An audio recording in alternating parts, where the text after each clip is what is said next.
میرا یہ کوشچن ہے کہ جب ہمارے امام ابو حنیفہ، امام مالک، امام شافعی، امام احمد بن حنبل سب اس بات پر متفق ہیں اور سارے بڑے بڑے علماء اور اماموں کا یہ اجماع ہے کہ غیر شادی شدہ جب زنا کرے گا تو اس کو جو ہے 100 کوڑے مارے جائیں گے اور شادی شدہ کو سنسار کیا جائے گا، تو یہ کیسے ان سارے علماء اور اماموں کی رائے کو ریجیکٹ کر رہے ہیں جبکہ یہ پوری اجماع ہے، یہ متفقہ اجماع ہے؟ ٹھیک، جی غامدی صاحب، چاروں ائمہ ابھی یہ بات بہت تفصیل کے ساتھ ہوئی ہے کہ اسلامی شریعت اور اسلامی قانون کیا چیز ہے. وہ اللہ کے رسول کے حکم کا نام ہے. ہمارے ائمہ ہم سب کے لیے قابل احترام ہیں. انہوں نے اسلامی قانون کی تعبیر تشریح کی ہے.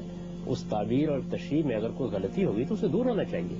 یہ تو اللہ اور اللہ کے پیغمبروں کے بعض دوسرے لوگوں کو بھی پیغمبر کا درجہ دینا ہے. وہ انسان تھے، انہوں نے ہماری بڑی خدمت کی ہے اور ہمارے قانون کے بارے میں بہت سی اعلیٰ درجے کی تصنیفات پیچھے چھوڑی ہیں، بہت اعلیٰ علمی کام چھوڑا ہے. اس سے ہمیں استفادہ کرنا چاہیے.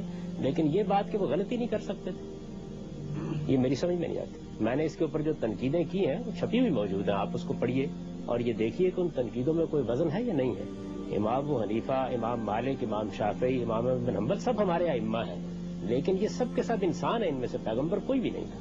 اگر کسی معاملے میں یہ اتفاق کر کے بھی ایک انٹرپریشن پیش کرتے ہیں تو ہمیں دیکھنا ہوگا کہ وہ قرآن و سنت کے دلائل پر مبنی ہے یا نہیں ہے. اس میں کوئی غلطی تو نہیں ہو گئی. انسانی سطح پر غلطیاں ہو سکتی ہیں. یہی اصل میں وہ رویہ ہے جس رویے نے اس دور میں بھی اسلام کو دنیا کے سامنے پیش کرنے کے راستے میں رکاوٹیں پیدا کرتی ہیں. جب آپ اصول بیان کرتے ہیں تو آپ کہتے ہیں کہ قرآن کا نام اسلام ہے، محمد الرسول اللہ کی بات کا نام اسلام ہے. اس کے بعد یہ آگے کی چیزیں کہاں سے آ جاتی ہیں؟ اس کو ادب کی نگاہ سے دیکھیں گے، اس کا مطالعہ کریں گے، ان کے دلائل کا جائزہ لیں گے. بات معقول ہوگی قبول کریں گے، معقول نہیں ہوگی تو نہیں قبول کریں گے. اور یہی ہمارے ایمان کا تقاضا ہے کہ اگر معقول نہ ہو تو اللہ اور اللہ کے پیغمبر کی بات کو مانا جائے گا. کسی کی انٹرپریشن کو یہ حیثیت نہیں دی جا سکتی. گویا جو ہمارے چاروں ائمہ ہیں ان کی فقہی تعبیر سے اختلاف کیا جا سکتا ہے. جی چاروں ائمہ کیا 12,000 ائمہ ان کی تعبیر سے بھی اختلاف کیا جا سکتا ہے. وہ سب کے سب انسان ہیں. جس کی بات سے اختلاف نہیں کیا جا سکتا وہ اللہ ہے اور اللہ کا پیغمبر ہے. خود امام مالک نے یہ بات کہہ دی تھی اسی زمانے میں کہ صرف نبی صلی اللہ علیہ وسلم کی قبر کی طرف اشارہ کرتے ہوئے صرف یہ وہ ہستی ہے جو اس قبر میں مدفون ہے جس سے اختلاف نہیں ہو سکتا، باقی ہر انسان سے اختلاف کیا جائے گا. اور ہمارے یہ ائمہ تو خود یہ کہتے تھے کہ ہماری بات کو قرآن مجید کی روشنی میں دیکھو، سنت کی روشنی میں دیکھو، عقل عام کی روشنی میں دیکھو. اگر قرآن و سنت کے موافق ہو تو قبول کرو، اگر ایسا نہ ہو تو اس کو دیوار پر دے مارو. یہ خود امام ابو حنیفہ کا قول ہے. یہی ہماری وہ بدقسمتی ہے جو اخلاقی انحطاط اور سیاسی زوال کے زمانے میں ہمارے اندر در آئی ہے کہ ہم اب ان چیزوں کو بھی دین بنا کے بیٹھ گئے ہیں. یہ انسانی کام ہے. میں نے آپ کو اشارہ کیا تھا کہ علامہ اقبال نے جو سوال اٹھایا تو وہ یہی سوال تھا کہ ہم اب ایک مملکت بنانے جا رہے ہیں، اس مملکت میں ہم کو شریعت نافذ کرنی ہے. شریعت کی فقہی تعبیر کے اوپر کوئی 1,000 سال گزر چکے ہیں. وہ ایک مخصوص تمدن میں کی گئی تھی، اس کے مخصوص پس منظر اور حالات تھے. اس میں یہ سوالات پیدا ہوتے ہیں، ان پر دوبارہ غور ہونا چاہیے. ہم نے ان کی کتاب اٹھا کے ایک طرف رکھی، علامہ اقبال کا دن مانے کا اہتمام کر لیا. اس کام کو کرنے کے لیے تیار نہیں ہے. ایک طرف کہتے ہیں اجتہاد کا دروازہ کھولنا چاہیے، کوئی کھولے تو یہ حال ہوتا ہے. ٹھیک، اچھا جو 100 کوڑے فلاں سے اختلاف کیوں کرتے ہو، فلاں سے اختلاف کیوں کرتے ہو؟ اختلاف صرف اللہ اور اللہ کے پیغمبر سے نہیں کیا جا سکتا، باقی ہر شخص سے اختلاف ہوگا اور دلائل کی بنیاد پر کیا جائے گا. اور اگر ان کی بات معقول ہے تو آپ ان کی دلیل پیش کیجیے. ٹھیک، سوسائٹی قبول کر ٹھیک ہے. تو امام ابو حنیفہ نے 100 کوڑوں اور سنساری پر اپنا فیصلہ یہ سنایا کہ یہ ہونا چاہیے. یہ بھی افسانہ ہے. میں آپ سے عرض کرتا ہوں اس کی تفصیل بھی سن لیجیے. اچھا یہ بھی افسانہ ہے. اس سزا کے معاملے میں اتنے اختلافات ہیں جس کی حد نہیں. دیکھیے بات یہ ہے کہ امام ابو حنیفہ شادی شدہ اور غیر شادی شدہ کی بنیاد پر یہ بات نہیں کر رہے. انہوں نے ایک فقہی اصطلاح استعمال کی، محسن اور غیر محسن، اور محسن کے لیے 5 شرائط بیان کی. اسی طرح بعض دوسرے ائمہ اس معاملے میں مختلف رائے رکھتے ہیں. آپ یہ دیکھیے کہ اسحاق بن راہویہ اور ابن حزم اور بعض دوسرے علماء جو ہیں وہ سنساری نہیں بلکہ 100 کوڑے مارنے کے بعد سنساری کی سزا کہتے ہیں. اس میں بہت سے اختلافات پہلے سے موجود ہیں. یہ بات بھی اصل میں ہمارے یہاں مشہور ہو گئی ہے. یعنی انہوں نے ایک قانون کو انٹرپریٹ کیا ہے، اس کے اندر بے پناہ اختلافات ہیں. ان اختلافات میں کسی کی بات صحیح ہو سکتی ہے، کسی کی غلط ہو سکتی ہے. ان کو اگر ان جزیات میں اختلاف کرنے کا حق تھا تو ہم کو کیوں حق نہیں؟ ہم کو بھی حق حاصل. ہم بھی دلیل کی بنیاد پہ اختلاف کریں گے، غلطی ہوگی تو واضح کریں گے، ادب کے ساتھ کہیں گے کہ جناب. سوال یہ ہے کہ ایک امام کو ماننے کی کیا شرعی حیثیت ہے اور یہ کب شروع ہوا، اور اگر ہم کسی امام کو نہ مانیں تو؟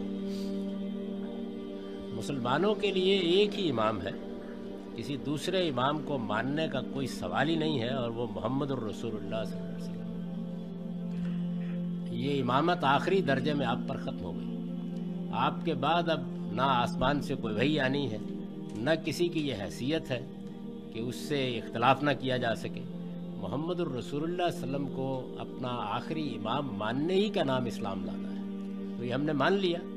اس کے بعد جس طرح خدا کا کوئی شریک نہیں ہو سکتا، حضور کی امامت میں بھی کوئی شریک نہیں ہو سکتا۔ باقی جتنے بھی علماء ہیں یا ائمہ ہیں، یہ سب کے سب ہم سب کے لیے قابل احترام ہے۔ ہم ان کی کوئی رائے ہوگی اس کو سنیں گے، اس پر غور کریں گے، اور جو بات زیادہ معقول نظر آئے گی اس کو قبول کر لیں گے۔ ان میں سے کسی کی نہ ہمیں تقلید کا پابند کیا گیا ہے، نہ کسی کو یہ درجہ دیا گیا ہے کہ ہم اس سے اختلاف کی جسارت نہ کریں۔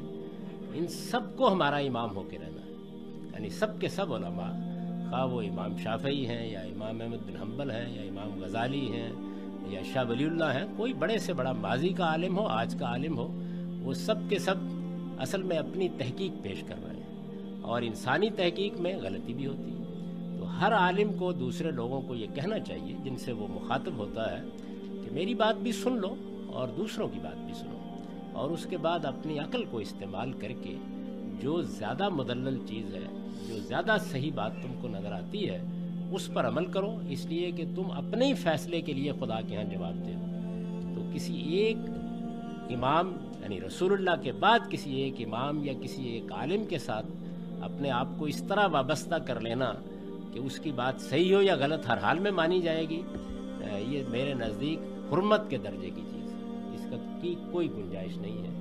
سب علماء ہمارے علماء ہیں، ہم سب کی عزت کرتے ہیں، سب کا احترام کرتے ہیں، آج کے ہوں یا ماضی کے ہوں، لیکن کسی کو بھی پیغمبر نہیں سمجھتے۔ ہر ایک کی بات پر غور کریں گے، جو بات سمجھ میں آئے گی قبول کر لیں گے، جو سمجھ میں نہیں آئے گی معذرت کر کے اپنی رائے پر عمل کریں گے۔ یہ ایک سوال